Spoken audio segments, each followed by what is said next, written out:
Hey guys, welcome to my YouTube channel. I am really excited, actually, to talk about today's tea time topic. I have my delicious English breakfast tea, Tazo brand. You know, we only mess with Tazo in this household.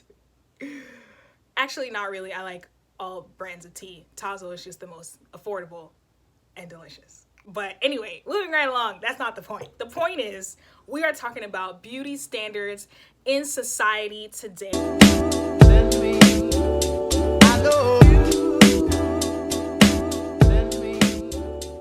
I really wanted to get kind of like some more opinions on this topic, and that's why I invited an amazing, beautiful panel of girls to talk about this topic with me and discuss sort of like the complexities, because I think it's really interesting to kind of notice that, you know, we all kind of have an awareness of what society kind of deems is beautiful today. For example, for men, of course, to be a little bit on the taller side, to be a little bit on the leaner side, you know, maybe have some nice abs, some nice muscles is kind of like the general beauty standard and what makes men attractive. Not saying you're not attractive if you don't have these things, but according to kind of society, the way it makes, you know, men feel is like, okay, you have to kind of be this if you want to be more attractive. And also for women, you know, there is sort of a pressure to be on the more thinner side, to have, you know, still nice curves, to have, you know, some long, beautiful hair and, you know, tanner skin. That's kind of like the general beauty standards. Of course, it does vary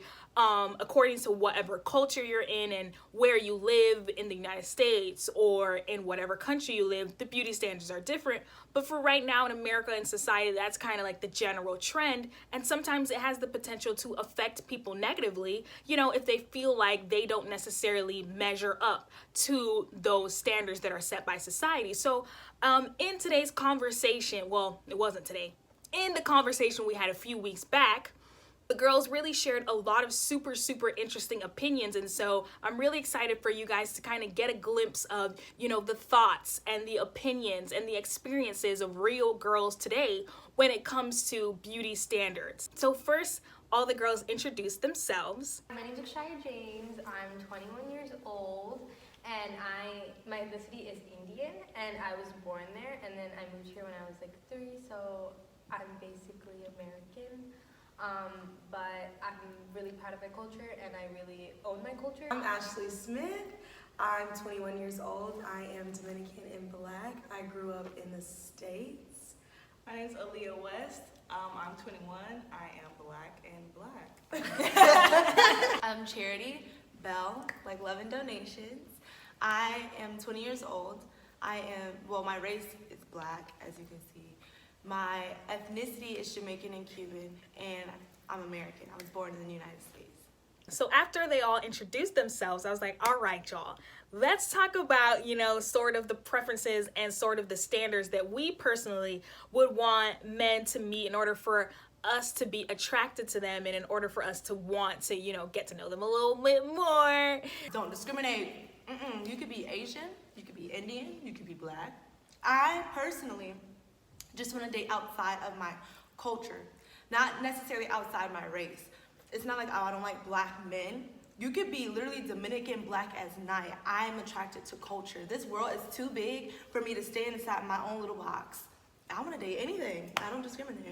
That's cool. I don't discriminate, but my preference, I would prefer a Black male. Yeah, I would. So Black, yeah. I don't discriminate. Hispanic. Yeah. 6 foot and up. I need to be thick because, you know, I got meat on my bones. Yeah, skin like honey, preferably. That's my preference. Nothing against any other race. I love it all, but, you know, if the Lord want me to be fruitful and multiply, that's what I want. Right, here we go. I like darker and like dusky looking guys, I guess. Middle Eastern, like literally anything. I just want someone like I ain't never heard that before. and everyone that I've dated in the past has like either been Black or Hispanic, so like I don't know why not just continue that trend. Then after that, we talked about, okay, let's get a little bit more beyond the physical, right? What, you know, behaviors and what personality traits and what characteristics do you find attractive? I like a man after God's own heart. Not trying to be deep or anything like that, But for me, I am an encourager. Like, I can encourage the mess out of you. But I cannot be with somebody that don't want to do good in life. So if you don't know what you want to do, if you don't have a vision and you don't know how you're going to get there, how am I going to support you? So I like a man that knows what he want to do, so I can encourage you, I can push you, we can get this together. Like, I like that. I would say definitely the God-fearing holy man. Holy, that. okay. But yeah, physically or like personality-wise, I would say definitely funny, not too loud. I want someone that trustworthy, definitely top. I love a guy who can express himself. So I'm definitely like a words of affirmation. I want you to tell me that you love me. And then I'm also physical touch. So I really want someone that's like warm and loving. I want someone that's a challenger, that's gonna push me to like my ultimate like level all the time. Like I'm like stubborn and strict and like I need to get stuff done, so I need him to put me in my place. And I know that sounds like demeaning, but like I need someone that's gonna be like, all right, mama, like you need to like let me lead you at times, kind of thing, you know? I definitely do like have a certain personality preference. I do like more outgoing guys. I tend to pick kind of guys who are usually in the center of attention, usually talk a lot, class clowns, stuff like that. And I really need to chill because, you know, maybe that's just not what's working for me. After we all talked about the different standards that we would want our men physically to meet up to in order for us to find them attractive, and then we kind of talked about personality, I really wanted us to kind of move on to really exploring what things did we notice society found more acceptable or more attractive, especially for us, you know, growing up, you know, middle school and high school. I really wanted us to kind of share our experiences and our thoughts of what beauty standards society had when we were growing up. I didn't even realize it until I was actually talking to one of my really good friends. I didn't realize how elevated light skin and lighter eyes were when I was growing up. And I knew that I didn't fit that type. It didn't bother me, but I definitely like noticed that that was the beauty standard for sure. Growing up, natural hair. Oh, no, yeah, same. wasn't a No. thing. Even in my family, to this day, I can count me. Everybody else is perm. Like I can guarantee you on Thanksgiving, oh, you like your hair nappy, don't you? Mm-hmm. No, I don't. I like my hair natural. I was brought up Indian, and I think in a lot of like Caribbean cultures and Indian cultures and Asian cultures, like lighter skin is considered more beautiful. Mm-hmm. And so like you'll like see people my skin tone, but like on poster boards in India, they'll all be like lighter than a Leo, like literally a white skinned girl. And so like I remember growing up and like there would literally be people telling my mom in like my Indian church like keep your daughters inside because they're getting too dark. And so like it's not considered beautiful. So if you're dark, like you're not as pretty as someone that's lighter skinned. But it's like a colonialism like mindset because when the British invaded, like that's what people saw was like more beautiful. So it's just crazy because it's still like in culture today. Yeah. So in our conversation, you know, Akshaya and I talked about how we noticed that there were times where either we or others were perceived as being less beautiful because of their, you know, darker skin tone. And it really got me thinking. And I feel like, you know, as painful as it is to admit that, you know, there are times and there will be times where me as a darker skinned girl will, you know, be perceived as less attractive or, you know, less desirable.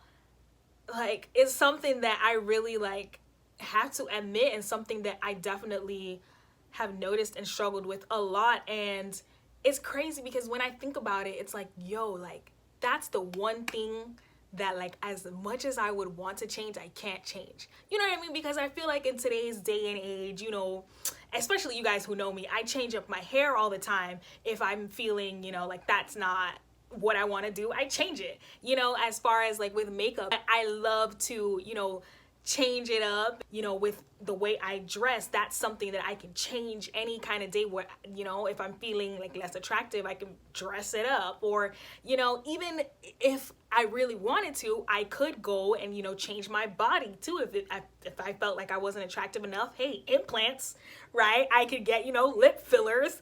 I could maybe get a nose job, right? There's so many things in today's day and age that me personally, I can change about myself if I'm not feeling as confident. But it's just crazy, and it's so difficult to admit that, you know, the one thing that I can't change is my skin color, and that's the one thing that I feel like sometimes is being perceived as less beautiful and less desirable, and it really hurts. Like, and it's like there's always kind of like that thought in the back of my mind that what if, you know, I really like this guy, like we really vibing, like we're hitting it off, and at the end of the day, like, he still doesn't choose me because, you know, I'm just not his preference, or, you know, because of my skin color. Like, he just doesn't find me as beautiful as I find him. Like, that's like such a huge, like, scary thought. And I mean, you know, I try not to tell myself, like, hey, that's not gonna happen. And, you know, your friends tell you, and someone's gonna come along that loves all of you. But it is something that, you know, is something that is hard to ignore. Like, it's just sort of like a pressure that you do feel from society, I think, as a darker skinned woman. For me, is something that I do feel, that kind of like that pressure, like, you'll never really be as pretty, you know, if you were just a little lighter. That's kind of the thoughts that I feel like me and a lot of darker skinned girls kind of deal with on the daily. Like, I wish I was, you know, the standard, you know, I kind of wish people were like, yeah, dark girls, that's sexy, you know, like, but at the end of the day, it's not, like, and it does suck, like, it hurts so bad, you know, but it just is the way it is, you know. I just feel like I kind of learned to play up on my other strengths and to really focus on the other ways that, you know, I'm beautiful. But, you know, it definitely is a thing. I think sometimes you do feel less beautiful, but this is the way it is. I'm sorry to end this video on such a low-key depressing note, but, you know, the next video is when we kind of talk about what encouraged us and how we kind of overcame any negative feelings we might have had for, you know, feeling less beautiful. So in the next video, it'll be a little bit more happy and, you know, more upbeat. Darling, you send me